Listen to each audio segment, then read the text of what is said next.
Good evening, good afternoon, good morning, wherever you are in the world. It is Harry from Spurs TV, and I'm back with another show. So we are near the end of the international break, so we have got a game on Saturday. I have to admit, it's gone quite fast, if I'm being honest. I haven't really done anything productive in the past week. So we'll just see how it goes. And we've got Sheffield United on the weekend, and I've got Carl with me. Carl, how you doing? Yeah, how you doing, Has? Been Yeah, good, mate. Like as you say, been a bit bored with the old international break. To be honest, don't actually hear anybody that actually enjoys the international break when they're on. So you sort of think one day it'd be nice to see if we could do something about that rather than having these constant breakups in the season. But thankfully, Spurs are back this weekend, so something to look forward to. Yeah, so I thought we'll get straight into it. So it is September the 13th, and the squad has been announced. We'll talk about this backstage, but Dier and Lloris have been named in the squad. Number one, are you surprised? Number two, are you happy about it? And number three, like, were they named just because there was no one else? What do you think? Just say what do you think? Yeah, I mean, I'm probably all three, to be honest, mate. I'm surprised as to why Lloris is still even at the club, to be honest, because I sort of felt, when it was clear at the end of last season that, he wasn't going to be the number one next season. And it was quite clear that, his time as a number one goalkeeper was coming to an end. I think dearly that was a perfect time for the club to almost say, right, listen, thanks for your service. We appreciate everything you've done. The contract's being ripped up. You're free to go and find another club to play for. We would have got one player, off the books and freed up one of those kind of like non-homegrown spaces. So the fact that when the summer come, Lloris was still here and, looking for clubs, and then you find out that we're even trying to look to get a fee for him, you sort of thought, well, this was the perfect opportunity to kind of like get rid of one player there pretty quickly and easily. So I am surprised he's still here.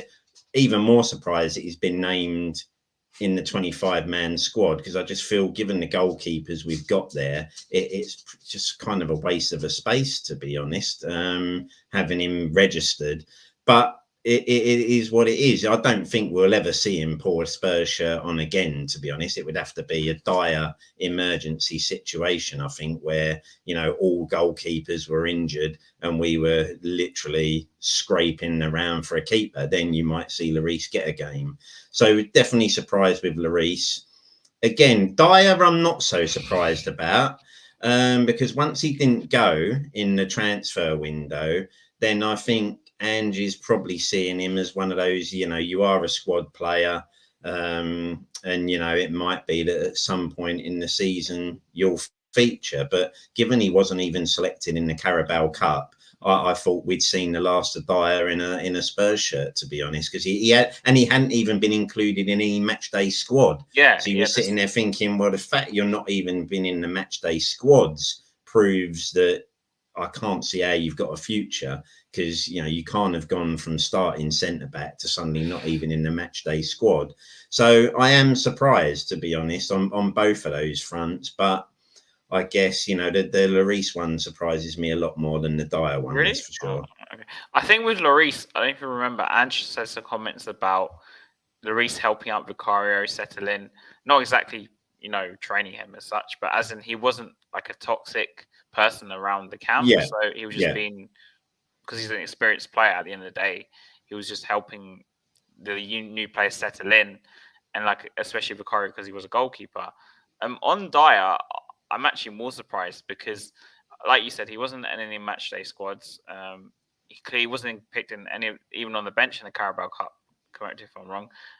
And the impression I get, obviously, I'm not at the club, so I'm not at Spurs Lodge or whatever it is anymore.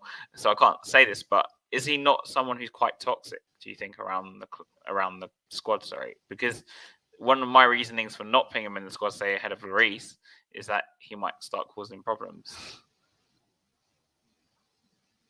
So what do you think about that? Oh, hello? Hello? Hello? Hello?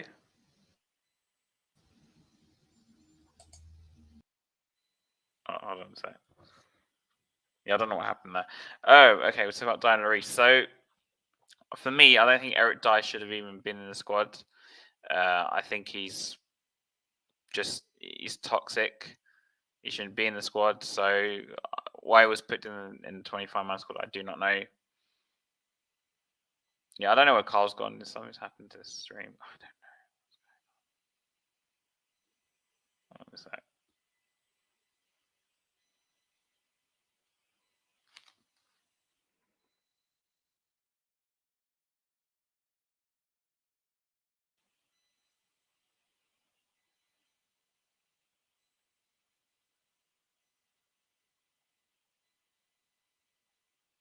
Oh.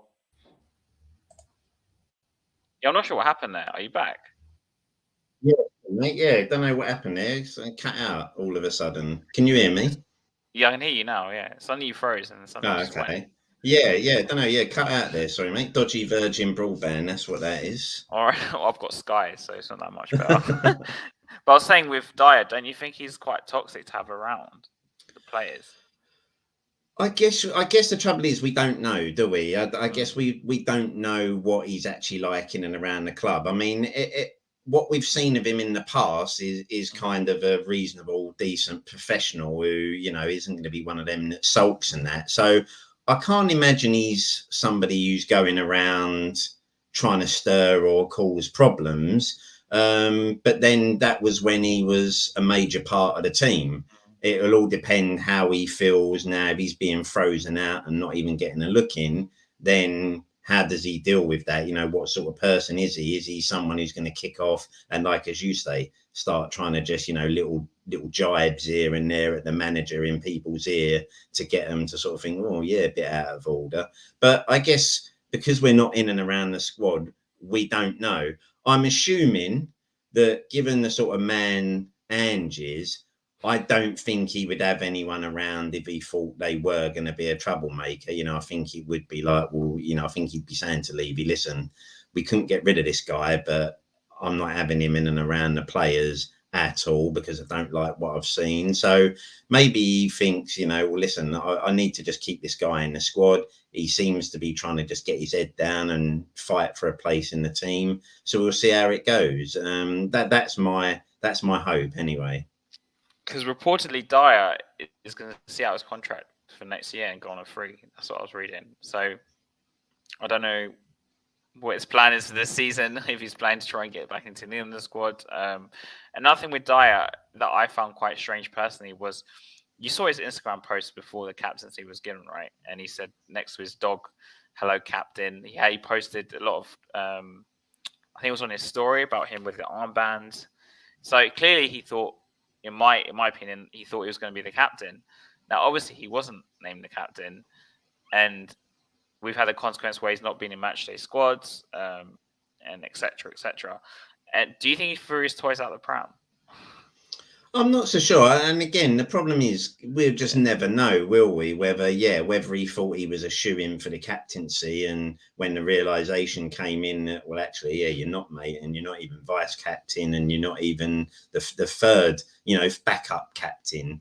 Maybe, for all we know, maybe he did go into the office and say, well, what's going on here? But I guess the problem is it is just one of them that we'll never know. But like I say, my thinking would be that if he did that, if he kind of did one of those Danny Rose with Jose situations, going in and questioning the manager, I think I get the impression Ange is somebody you would say, I'm not having that in and around my side, and he'd probably deal with that. So it might just be that Dier thinks, well, listen, I'll try and earn a place, but if not, then like you say, come the end of the season, I'm free to walk away, and then obviously he'll get more of a bumper deal wages wise, won't they, for whoever takes him on, because there will be someone out there who on a free transfer will go, well, yeah, we'll take Eric Dier, that's for sure.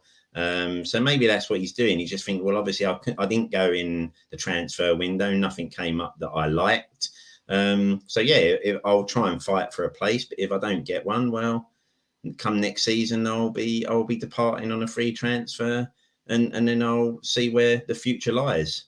Because with Lloris, I'd happily, I know it sounds weird me saying this, if Forster gets injured and Vicario gets injured, I'd happily rather see Lloris play than Austin, if I'm being honest. And with Dier, I think we have so many midfield options, for example. I don't see him getting a game there. I mean, maybe a centre half, but I'd rather see any of the youngsters ahead of him. So I don't think either of these players will really play. No, I don't. I mean, let's put it this way. If someone like Mickey van der Ven was to get injured or Romero was to get injured, I think we'd probably see Davies start in a centre-back position ahead of Dier right now, which if you were Dier, that would kind of sum up and telling you, and even Sanchez was getting starts ahead of him. So that would be, if I was Eric Dier, that would be telling me, well, yeah, I clearly don't have a future at the club. If this guy's getting in ahead of me that has been getting stick for years and years, then I need to move on. But yeah, I guess thinking from his point of view, from a contractual point of view and a money point of view, he's thinking, well, if I have to stay around, I'm in a strong position come the end of next season. And going on to the next thing, Brennan Johnson, he did arrive on deadline day eventually. What are you expecting from him in the Spurs shirt in the next year or two? And do you think there's a chance he might start in the next few games? I'm not sure what to think of this. When we signed him, I wouldn't say I was sitting there ecstatic that we'd signed him. There were players that I would have liked to have seen come in ahead of him, especially in a sort of striker position. But I guess he's been brought in because he can probably fill a couple of those positions, isn't he? This looks like, again, another sort of what Richarlison was brought for, which was a player that you can probably play across all three positions at the top of the pitch. Can play left, could play right, could play central. So we'll definitely see him this season. There's no doubt in that. I think we'll see Sonny move up top on a more regular basis. And then I guess it's a fight between those positions of Johnson, Solomon, Kulu, Johnson, maybe, and we'll just see those positions. Well. Yeah, Perisic out there on the left. So I think we'll just see these players possibly, and it might be that it's a case of who starts playing well. I don't see the team changing from the one that won at Burnley last game out. So I think Solomon will start out left against Sheffield United. But if things are not working for him, then I wouldn't be surprised to see Johnson get brought on at some point on the 60th, 70th minute. And then it's a case of, well, listen, the shirt's up for grabs. So whoever starts playing well and grabs the shirt, keeps it. Because like I say, I think Son will move into that central position on a more regular basis now. Because I think Solomon, for me, when he played on the right, I know he had that short cameo first of all, and then he started the Carabao Cup game, and then obviously he was moved to the left in the last game. I thought he was a lot better down the left than the right. And Johnson, I think, predominantly played on the right at Forest. At least that's what I've been told. Or even sometimes through the middle where he missed that chance against Arsenal, unfortunately. But do you think, and this brings us to my next point, actually, Kulusevski, do you think there's a chance that Johnson might start with Kulusevski in the next few weeks? Because Kulusevski, for me, has been struggling down the right. Yeah, he has. I think the Kulu hype has kind of dying down a little bit from the start of the season, and he does need to do a little bit more. But I think that last game against Burnley did okay, and then he's had a good international break actually with a couple of good performances for Sweden. So I think he'll start this week, that's for sure. But like I say, I think that is the luxury when you sign those players. We've got players in. I think it will be a case of, if you're not playing well, then I'll rotate. And if the guy who comes in starts playing well, he might keep that position. So at least we've got that sort of fight maybe for a shirt for once, where, we went years where it was basically the first 11 picked itself. And though, everyone on the subs bench knew, well, listen, I'm not getting a look in basically unless there's an injury. Where now we have got those wide positions, there are players fighting for that shirt now. And when one doesn't perform, others are going to step in. Because you could argue they can all play on either side. So. Yeah, that's right. I think Solomon is better on the left, where he can cut in and use his right foot to try and whip balls in and shoot from that position. And that's where he scored a couple of decent goals for Fulham last season. So, yeah, I would always prefer to see Solomon on the left-hand side. But, yeah, like I say, that's the joy. We've got maybe 4 or so players there now that can fight for those wide positions, and if you're not performing, then it might be that you find yourself out of the team pretty quickly. There's a lot of options, and even it gives us my next point. So I don't know if you saw Richarlison's comments this week about him going to see a psychologist, and he says off-field issues for the past few months. Obviously, universally known that people say he struggled in the Spurs shirt. Obviously, that's debatable whether he was given a fair shot or not, in my opinion, at least.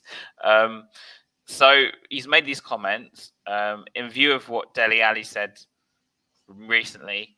Do you think the fan base will be more maybe lenient with him, first of all, or? Yeah, I think we always have to be careful, don't we? Because I do think as football fans, we can forget that footballers are humans like us, and they will have stuff going on that we won't see. And, I think you kind of just assume, football fans assume that these guys are just robots and, they train, they play, and they've got the perfect life. Everything's rosy in their lives. And I think it's easy to forget that they're still humans. They'll still have anxieties. They'll still have fears. They'll still have family where there might be stuff going on in the background with family and issues like that. So I think sometimes, the Dele Alli kind of made you sit there and go, oh, well, maybe we've been shone a light onto why maybe the guy was starting to struggle a little bit. That if those things are true, what he was saying, and why would he not be about his childhood, you go, well, yeah, that's pretty messed up, and you've got to try and deal with that. So Richarlison, we've got to be the same, haven't we? You've got to just believe what this guy is saying could be the problem, and say, well, maybe it is better if you just step out the limelight for a little while, sort stuff out that you need to sort out, and then hopefully you come back and we've got the player that we signed from Everton, So, yeah, I think we do have to kind of realise that, these blokes are still humans, and they might have stuff going on they need to deal with. And let's just hope what he's doing, helps him, because in turn, if it helps him, it will help the club, because, he can be a really good player at times. So maybe this little step out the limelight might do him the world of good, and hopefully seeing someone will help him. But also, I think with Richarlison, it's quite well known he didn't really get on with Conte from what comments we saw last season. Do you think Ange is going to give him proper chance, proper leeway? Like with Sean Dyche, with Dele Alli, he's treating him in a certain way, as in I think Ali said he spoke to Dyche and he was quite understanding about the situation and about how he had to go out to rehab. Obviously, Ali is maybe an extreme example. He went out to rehab. And he came back, and obviously he did that segment. Was on Sky Sports, I think. With Gary Neville. I remember it was like 50 minutes. And obviously, maybe this Richarlison might be not as deep. We don't know. Even my dad was like, maybe it's goal problems, but I go to him, I have no idea. All I've read was his quotes. But he said off-field issues and over the past few months. So, and he mentioned something about money or something. I didn't really understand what he meant in that sense. But do you think Ange will give him like his full support then? And because I've seen Ange come out and defend him quite a lot already as like a manager. Well, I think ultimately, when you're a new manager, you're not going to throw any player under a bus when you're new into the club, are you? Because you're sitting there thinking, listen, I don't want to make enemies of anybody right now. And you're all, and ultimately you would say, you've all got a clean slate under me. If the last manager didn't like you, well, that's on the last manager. For me, if you come in and start doing a job for me, then I'm going to give you all my attention and I'll look after you. So given this information as well, and we have to remember, the club will have probably known what's been going on for a lot longer than we would. So he may have already told, the club, and Ange may already know all this situation and He's managing in a certain way. The situation is. So he might have said, well, are you happy to play? And if you are, great. But when things are not working out for the first few games of the season, we've got no clue. But Ange and the club are saying, well, we know why, because the geezer's mind's not fully on football at the moment. So I think he'll defend him. And I think in the modern world we live in, if someone comes out and says they're struggling, you normally find that most people jump in and say, well, let's help this person, rather than actually kind of like that we're not going to help you, go away, you're no use to me then, like this, which might have been the old school way. If a striker back in the 70s or something had issues, the club might have said, well, listen, you're no use to me if your mind's not on football, so go away. Nowadays clubs will do as much as possible to help these players. For mental health. With mental health and everything in mind, and the way we live nowadays. So he'll definitely get the help and he'll definitely get the time. And I think it will give Spurs fans a different view on him right now, where they will say, oh, right, well, maybe this is the reason why the guy is not performing. Let him go and get the help he needs. And hopefully when he comes back, we'll be right behind him and he starts playing better than he was. And then everyone's a winner, aren't they? If he comes back and he still isn't performing, then there'll be people who still say, well, unfortunately, though, we need to get rid of the guy because he's never going to do it in a Spurs shirt.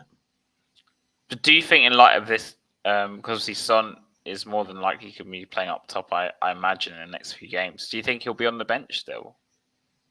I wouldn't have thought for the next couple of weeks we'll see him, because, when you've coming out and saying what he said and saying that he wants to get some help, I think ultimately that, and it's the right thing to do, is to take the person out of the limelight for a few weeks and just say, well, yeah, listen, go away, do what you need to do, get everything sorted. Once everything's sorted and you're definitely happy that you can come back and be, and add value the way you feel you can add value, then we'll get you back involved. So, yeah, I wouldn't be surprised. I don't think we'll see him in the starting lineup or even on the subs bench for at least a couple of weeks, I'd say. So, no, he won't be in the bench against Arsenal, you're not expecting, or Liverpool? No, I don't think so. Yeah, I wouldn't be. And also, as well, it's probably be good for him. It's done it again. All right, it's back. What? It's back now? I'm here, so yeah. Yeah, I don't know what happened. You froze. I don't know what's going on there. Little glitches, little gremlins. And then suddenly went like disappeared and came back. Yeah, I'll I'll switch from my Wi-Fi to my hotspot. What the? I don't know. I didn't know. Is Virgin Media that bad? I don't know.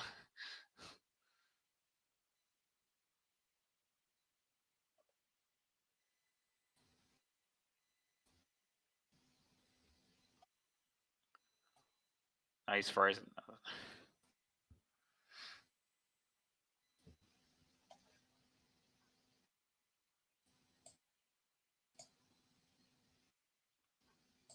I don't know what's going on. Frozen.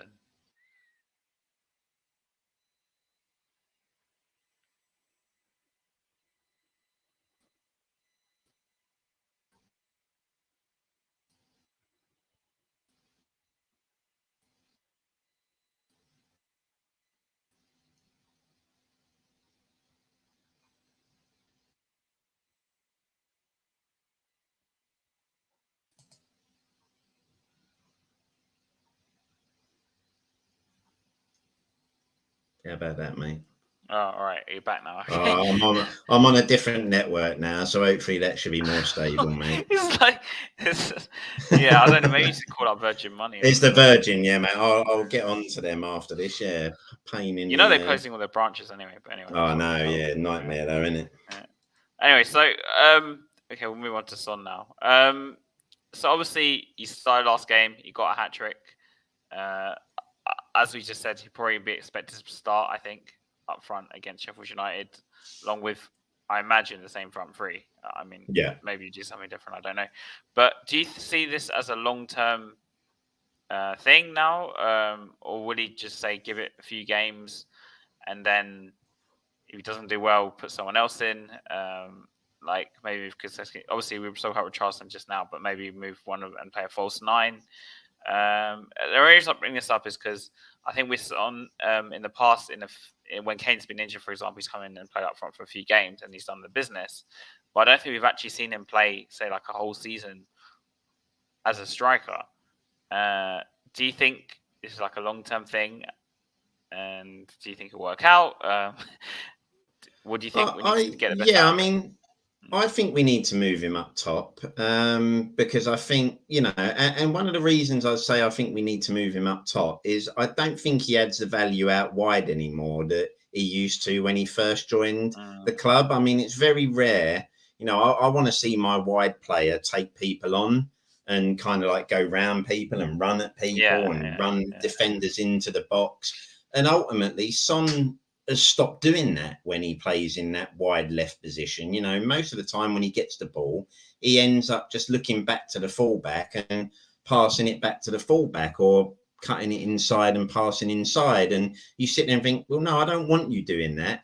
That's where I want to see you backing the defender up into the box or taking him on. And he stopped doing that. So I don't think he adds the value in that wide position anymore. I think we'll see him move up top and stay up top as the main man, at least until January, when who knows, you never know. In January, we might sign a striker. If you was to sign someone like Ivan Toney, then you would definitely say, well, yeah, listen, once this bloke's ready and match fit, he's going to be up top, the main man, and you'll go back out wide to that wide left position.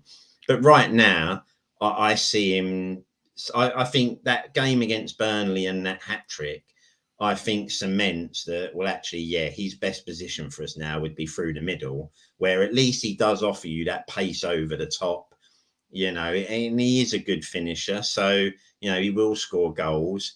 And obviously, with Richarlison now possibly going to be stepping away for a few weeks, Son is the obvious man to put up there because I think he's the only one that you'd feel comfortable with as a main striker right now. You wouldn't feel comfortable with someone like, as you say, Kulu suddenly dropping into a false nine position. So I think he'll move up there. But come January, if a striker is signed and a main striker, then I think you'd see him move back out to that wide left position. Because as you said, and I agree with you, by the way, I don't like him playing wide left anymore. And I don't think he was anywhere near as effective as before. And I kind of compare this to when Bell came back to Spurs. I know it's a bit of a wild comparison maybe to some people, but when Bell came back, he wasn't the same player. And obviously he had his injuries.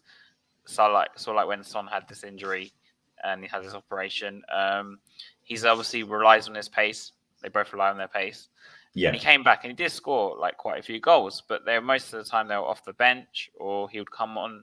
I think in Mason's short game span, he was playing through the middle, I think, wasn't he, during some instances? At some point, yeah. Yeah. And obviously in his time around Madrid, he was playing like I kind of Ronaldo, they get moved into the middle, these players with pace. And I think with Son, we've seen, like I said in the past, him be like a finisher with Kane. And because Kane would drop off and Son would just naturally drift into the middle because that's what he was doing. But do you think that, I know you mentioned signing Toney and then moving him to the left, do you think this is like a long-term thing for his career though? I don't know what the long-term future for him is because I think managers will still feel with him out wide, being able to cut in from the left to use his right foot and shoot, he still offers a danger threat.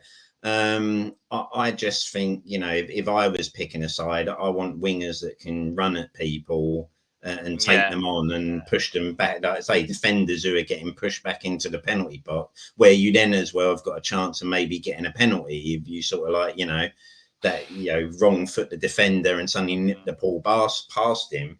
Now you'd think with Son's pace that he'd be perfect for that, but like I say, over the last couple of seasons, that seems to have gone out of his game. It's like he doesn't have that ability to pick a ball up, turn and run at a defender, take them I think on, it's kind of or push them natural back.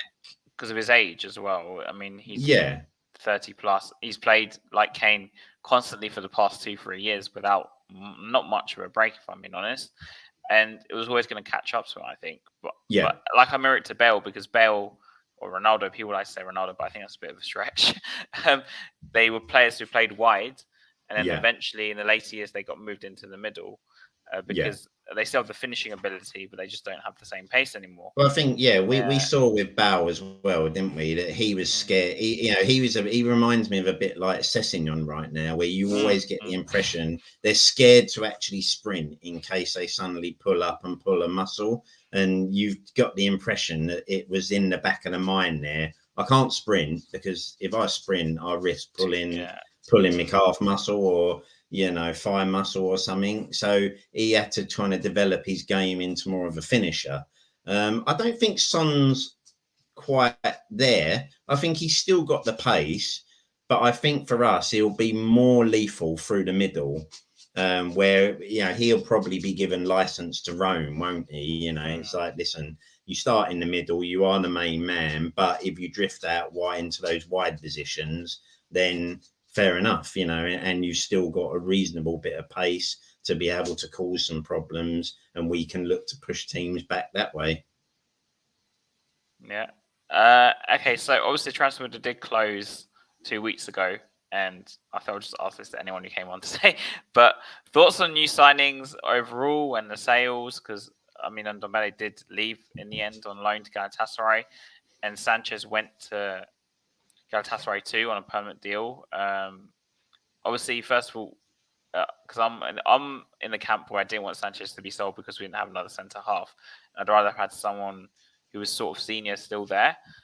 Did you agree with his sale? And also, just overall, what's your thought on the transfer window?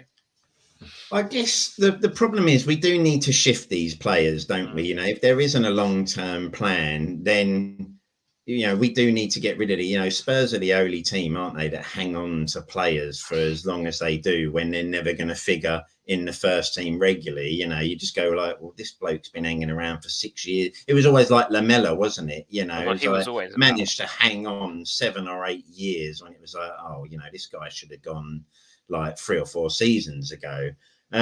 So I think I don't mind Sanchez going because he was never going to make it, I think, as a regular starter for us. So if you've got some money, you've got his wages off the books, then, the future is we need to move on and someone else will be the future. Phillips, the young lad we've signed, I would probably rather see him get a chance to step up and see if he can make the grade than keep ploughing the same stuff of Sanchez or Dier in. I don't think we did enough to get rid of some of the players. I think one of the big problems we have is that Levy, and Lloris is the prime example. Levy's probably still hoping he'll get 40 million for Sanchez, and people like that, where it's like, listen, you're just going to have to cut your losses big time. And it's like, listen, even if you give me 5 million it is. Signed Lloris for 8 million, his wages. Right? Am I wrong? I think something around not far away from that. Yeah, around that mark. But given the year's service, you just tell the bloke, listen, off you go. There's a contract, nice big rip. Thank you very much. You've been great, but now you can go. And we've got your wages off the book. So that will amount to a decent amount of money. The worry with players like Ndombele is will we ever find someone who buys these players permanently? Lo Celso, Ndombele, all these players, Reguilon.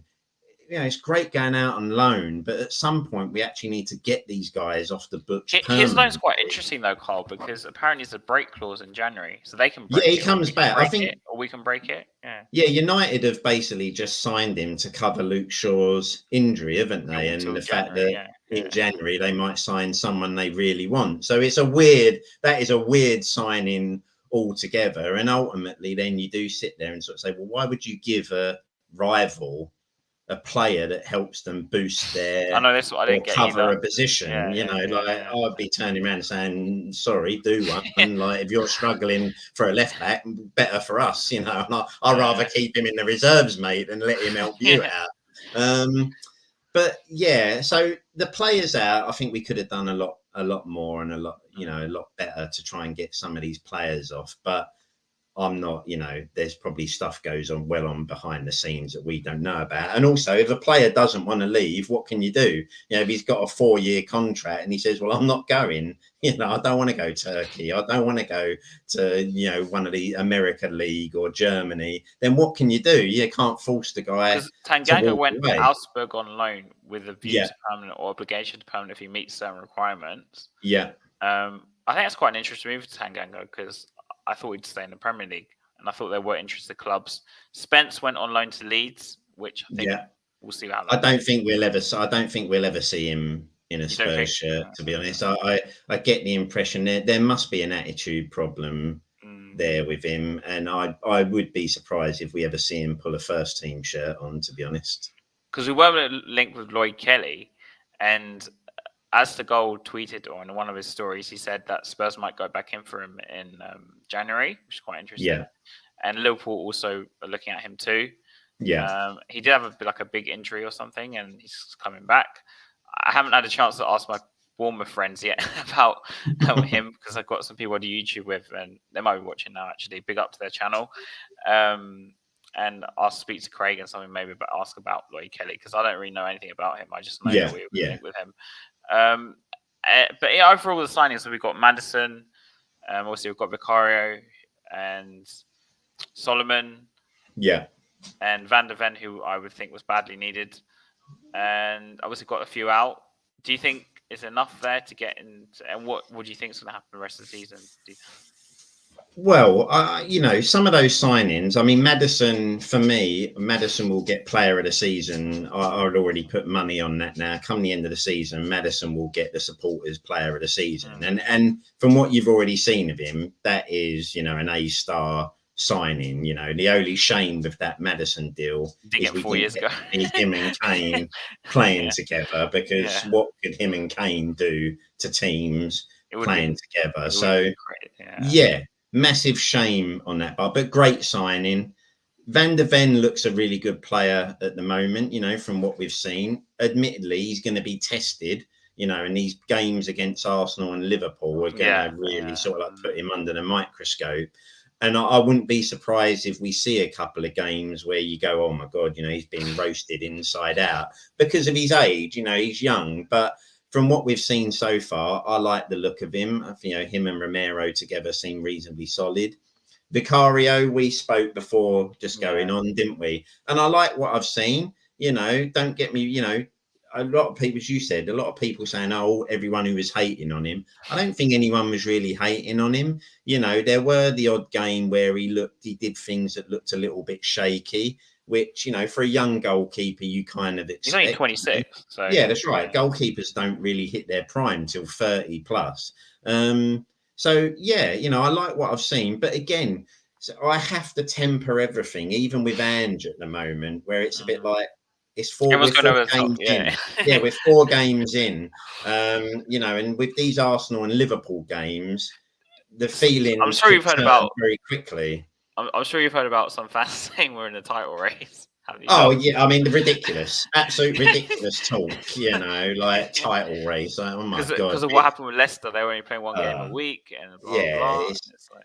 That is just like, they are in fantasy land, those fans, aren't they? And like I say, Man City is just like, the gap is huge between us and City. And one thing I've started seeing recently, a lot of people I think are almost like writing this Arsenal fixture as though it's like we're just going to turn up. I don't understand it. I just think to myself, listen, yes, we're playing. Did you not watch the Man United game? How they won that game? It's just. I mean, it's like anyone writing Arsenal off and thinking, now we're back in, we're going to own North London again. It's like, listen, we're 4 games in. We are playing much better, and I love what I'm seeing from Ange at the moment and the way the team are playing football. But these Liverpool and Arsenal games are going to be big tests for us. And ultimately, what will disappoint is if in those games we get brushed aside easily, and how the suddenly, fan base will turn. You know that, right? yeah, it could turn. It could turn so quickly. 3 or 4 defeats in a row, and all of a Suddenly, sudden, out. it'll be back to this is what happens when you get a bloke from the Scottish League come down and try and manage. All the big Ange ball. Yeah, great until we play someone decent.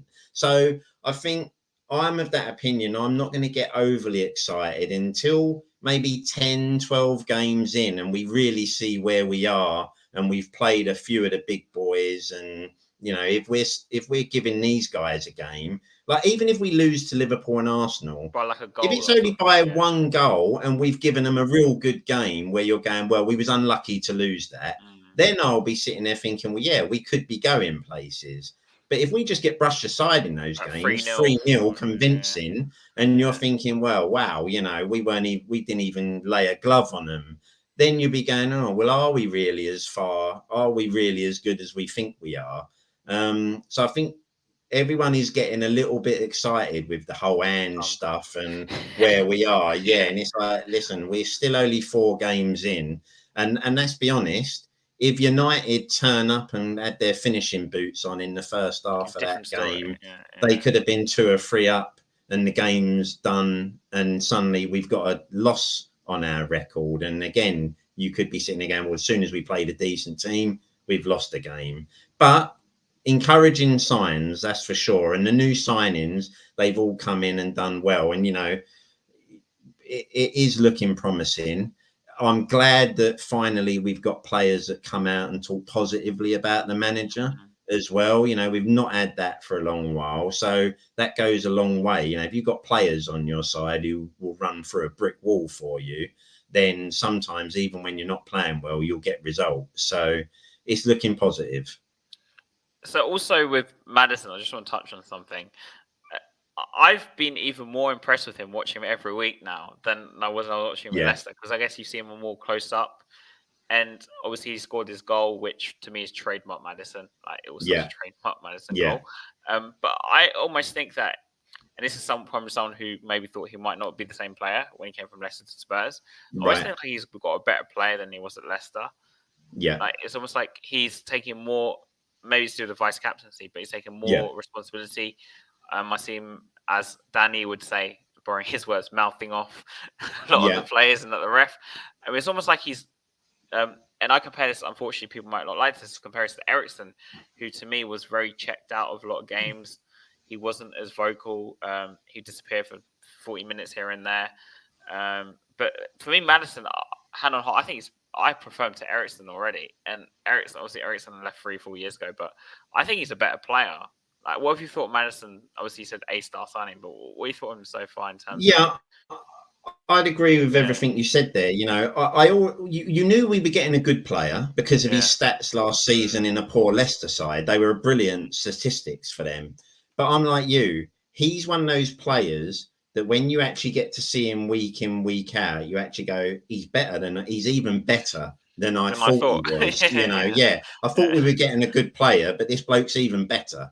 And I think Ange has done well giving him that vice captaincy, because I think we're seeing probably the most mature Maddison that we've seen. And I think, like as you say, he's learned a lot. That season at Leicester has probably held him in good stead as well to go through those experiences. So I'm really impressed. Like I say, I think he's a brilliant signing, and as I say, I'd already put money on him being the player of the season for Spurs, at least when the end of the season comes, because if he carries on the whole season like he is now, we'll love him. He's been the player we've been crying out for years. So I'm like you. I do agree. I'm more impressed than I thought I would be. And I already thought I'd be impressed, but he looks amazing so far. And like I say, not just his football, it looks like he's a leader in the team, and he's pulling people together, and he's got something about him, that's for sure. Like, honestly, I didn't like I said, I didn't expect him to be this level, even as a player. I was quite worried because obviously he'd done 3 or 4 years of like amazing football at Leicester, even when in their relegation. And I was like, well, we come to Spurs and puts on the shirt and so on, he's not as good. Yeah. So I was quite worried about that because that is at Spurs. But obviously, I'm in a group chat with a Leicester fan who was like, "Oh, you watch, he'll cost you. He ain't as good as you think he is." And it was just like, "What? Like, oh my days! Like, wow, yeah, this is ridiculous. Like, he's better than we thought. Like, what are you talking about?" Anyway, so I've got Sheffield United on Saturday. This is more meant to preview the game, but obviously we had the team announcement today. We had the end of the transfer window only a couple of weeks ago when the last game before the transfer window ended. So I had to go over that as well. But any players going into Sheffield United that you're scared of from them, or anyone that can hurt us, or no, you have to be careful when you say this because it could look like arrogance. But I have to be honest with you. I don't see Sheffield United causing us problems, especially at home. I think they're going to be one of the sides that go down this season. I don't think they've got enough quality. They sold Sander Berge to Burnley. That's it. Yeah, sold him there. Yeah, that's right. They've got the guy up front, Archer, who I think has got a bit of pace and a bit of something about him. So we'll have to keep an eye on him, obviously. But I have to be honest with you. I think this will probably be as a convincing home win as you can get all year. I don't think they'll trouble us. And like I say, that's no disrespect to Sheffield United whatsoever. I'm not trying to be too big for my boots or too cocky, but I think this year, the teams that have come up in Sheffield United and Luton, I think we have two teams where the golfing quality in the Premier League to those two teams in particular is just far too much for them to cope with. And I think they'll come, they'll just sit in that low block, so and try and keep it tight. Like Conte. Like Conte. Yeah, they will just come and sit deep. The thing with these teams is it's all about trying to get the early goal. If you get the early goal, sometimes you could be looking at 4 or 5, really convincing. The longer it goes on 0-0, the more you go, oh, this is one of them set pieces as well. Exactly. Yeah. That'll be where they'll cause us the most problems. Corners, set pieces, McBurney possibly, where he nearly scored that goal at the end. Yeah. But I have to be honest, I think this is going to be a convincing home win.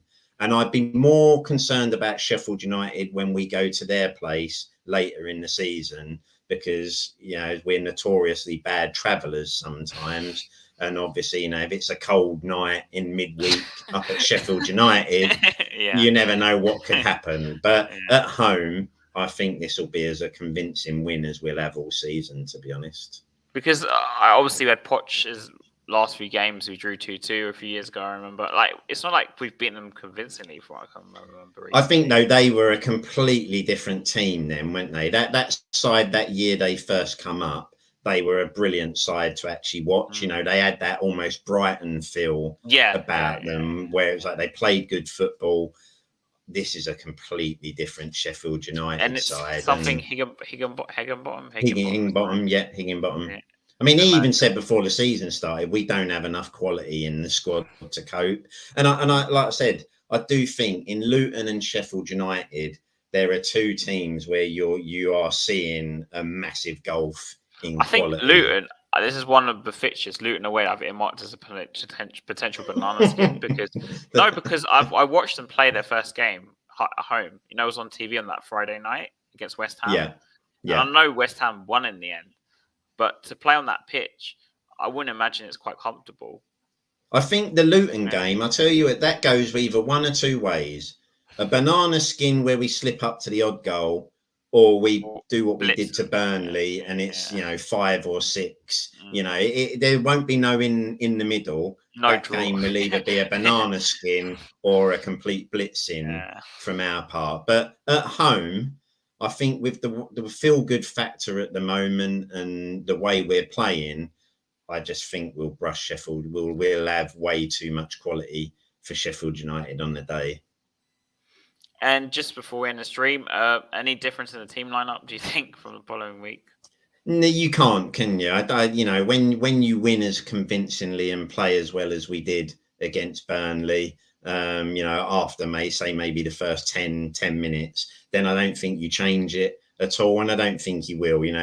Everyone's come back fit, fingers crossed, and hopefully everyone's ready. So, yeah, if everyone's fit, he starts the same team, I think, that played that Burnley game. So you don't think we might see Van der Ven and Romero be rested, or because they were supposedly carrying knocks, or because we've got Arsenal the following week? So no, I don't think so, because ultimately I think you've got to get the points on the board against the teams that you should get the points on the board against. When we play Arsenal, you would have to accept that even with the first full side away at Arsenal, you could lose. So you have to accept that, and as fans, we will have to accept, as I said earlier, anyone writing Arsenal off is like, you are mental right now. They are a better side than us, whether we like it or not. And when they're at home, they will it's different story. Yeah.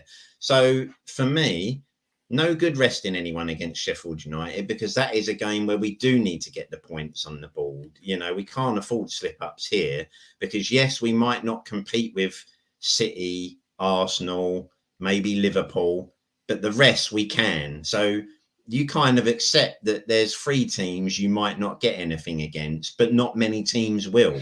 So you have to get the points against the others. So if he rests anyone, I'll be shocked.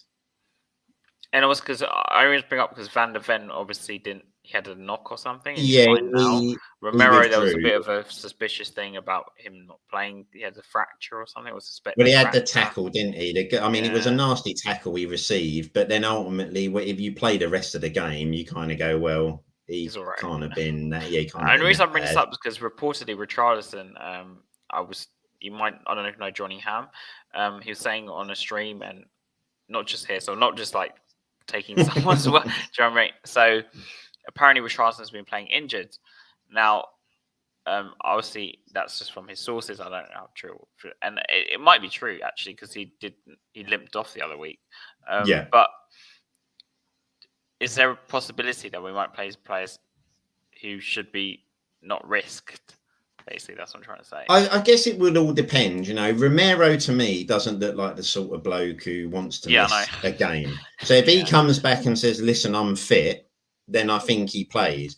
I think if he came back and he was saying, listen, I'm fit, but they were seeing in training, this bloke don't look like he can cope with 90 minutes. He's saying he's fit, but he doesn't look it. Then you'd see a change, obviously, because you would have to for the greater good of the team. But I think if everyone's come back and says, yeah, look, we're raring to go, and in training they look sharp enough, then I think we'll see him put the same team out. And ultimately, it is about keeping that momentum, isn't it? A defeat or a poor performance just before going into that Arsenal game, then that suddenly gives everyone a morale downer, doesn't it? So a convincing win before that Arsenal game sends us into it with everyone feeling happy and confident. So same team, and match prediction in terms of like the score. Do you know what? I'm going to go big here. I'm going to say possibly 5-4 or 5-0. Oh wow! Okay. Yeah, I'm going to go big. I feel said 2-1. I said 2-1 on Monday. I'm still going to stick by 2-1. I just have a feeling it's not going to be that as convincing, because obviously in these games so far this season, we've destroyed when we've won games. Apart from obviously United, it's a different story. But yeah, the other two we've, pretty much Burnley we put to pieces. The other team we put to pieces, and I just think that at some point we're going to hit like a game where it will win, but it will be one of those scrappy. Right. I can imagine Sheffield United will come and they'll make it quite. They'll make it difficult, that's game for sure. And, yeah. It's all about the early goal, isn't it? I think, like I say, if we get the early goal, I think we convincingly 4 or 5 by the end.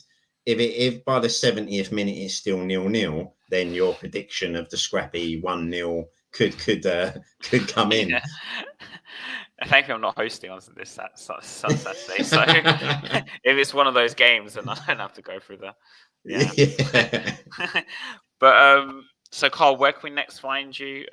Are you coming on the show on Friday then on Marlon's? Yeah, I'll try and come on Friday. Yeah, I'll be around. I'm trying to. If not anywhere else, yeah. So we've got that Spurs podcast channel. I've just got to try and, hopefully we've got some stuff and some plans in the pipeline to get some regular stuff coming on there. At the moment, we put the odd thing out every now and then, but we're going to try and set up something more permanent on a weekly basis there. But yeah, just trying to get on as many streams as possible, to be honest. So yeah, hopefully Friday with yourself again, no doubt, and we'll go from there. So obviously you can find me on here at Hasper TV, but I might be on. My Friday shows on Marlon's. I think it's around 5:30, 6 p.m. again. For a proper preview for Sheffield United, we're probably doing all this extra transfer stuff. It'll be more about the game, and I'll go and do my research for Sheffield United for tomorrow.